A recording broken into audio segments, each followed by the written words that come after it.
And we're back. I told you it wouldn't be 9 months. It's bright and early here. It's already raining.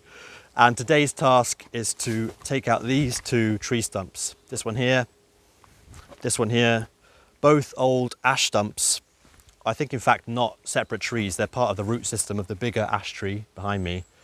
Offshoots from the roots of that, I think, that had previously been felled, or taken down to low to the ground, but obviously the roots are still there. So both of these have got to come out to better establish the perimeter of this second building, hopefully find the corner, which should be here, I think where I'm standing, maybe there, and then to be able to move towards the doorway in that direction.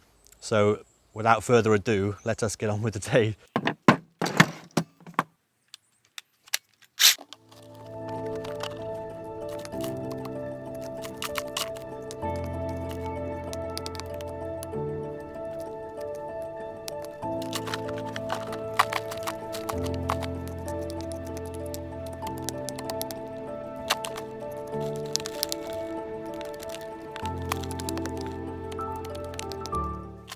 And that is the corner just underneath the tree stump, which has wrapped itself around the wall. And you can now better see the line of the wall, the inside face, or what remains of it, and it's largely been destroyed. There's literally 1 or 2 layers of stone, not helped by the roots, of course, from these two stumps. But at least I've got a solid line, a clear line to follow along here towards where the doorway should be. And I'm hoping it may well be more intact as I get further along, similar to what it is in the other building, maybe 1 or 2 feet worth of stone, as there is over here, for example. And with the stumps, I've decided, in fact, that I'm not going to take out this first one, the living one, partly because I found the edge without taking it out. I obviously cut quite a few roots out down here, but I don't need to take the whole thing off.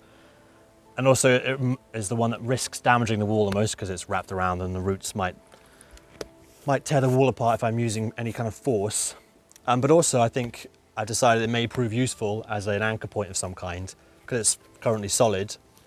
I may use it, I'm planning on constructing some kind of hoisting mechanism for getting buckets of spoil out of this hole. And this would serve useful as a secure point. And also, when it comes to the finished article, I might turn it into some kind of feature, possibly as a base for an arbor or something.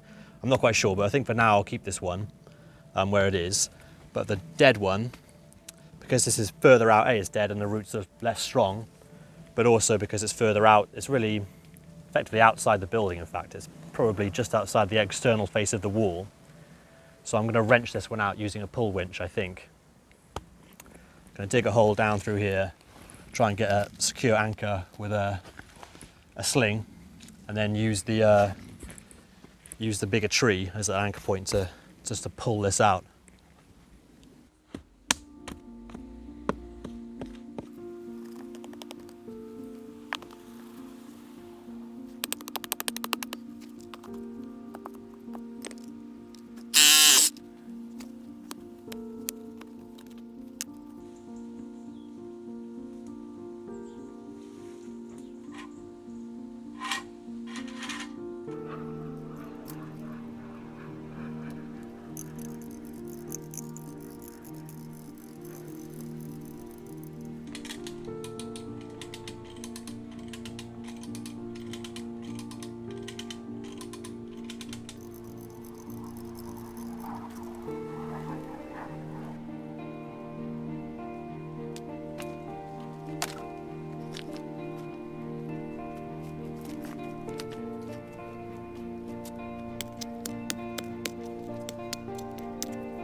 I think this wall might be about 4 foot wide, judging by what I've done so far.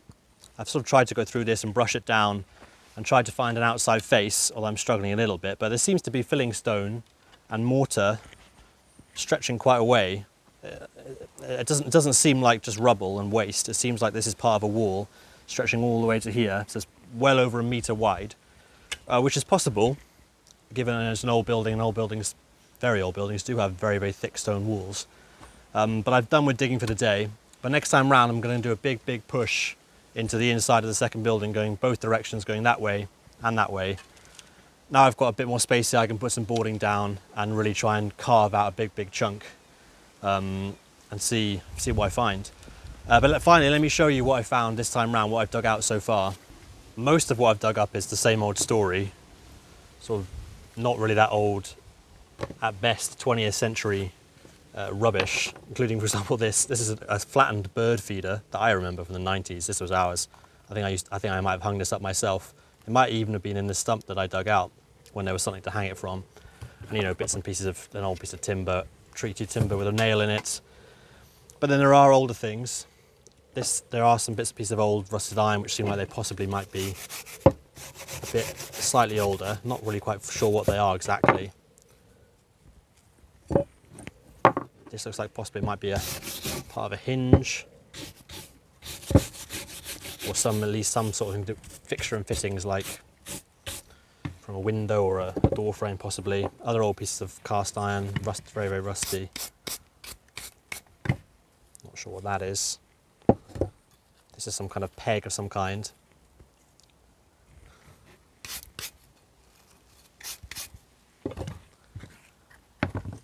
I'm sure there was one of these last time round and someone told me what it was, but I've already forgotten. Possibly something to do with a rifle clip. I think there's also an old, looks like an old shell casing of some kind. Slightly rusted. Oh, actually has writing on it. What does that say? It says, looks like it says E-L-E-Y. Kinnock, does it say? So it says Elay, E-L-E-Y, Elay Kinnock, 410. And there are bits of old, you know, lead and metal straps and so on. It's a piece of lead. This is the largest thing I found.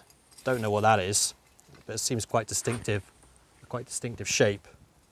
So one of you might recognise that, what it comes from. Possibly some piece of, yeah, a fixture and fitting in a house or some sort of agricultural equipment. I'm not quite sure what that is. And again, rusty old nails, obviously, as standard. This piece of plastic that says, what does it say on that?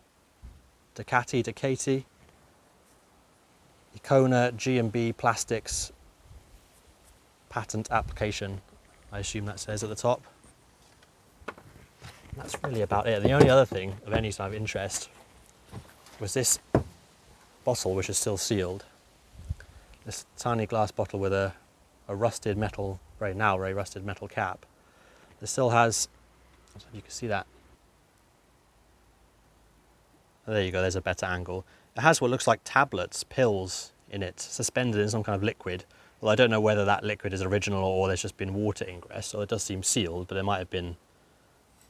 But yeah, it looks like sort of white, creamy coloured tablet bottle, medicine bottle of some kind, that's now discoloured. I'm sort of reluctant to open it, really. I'm slightly paranoid if it's poisonous or something. I don't know why I would, no reason why I would be, but that may not be that old, I don't know. There's nothing written on it. And that really is about it. See you next time.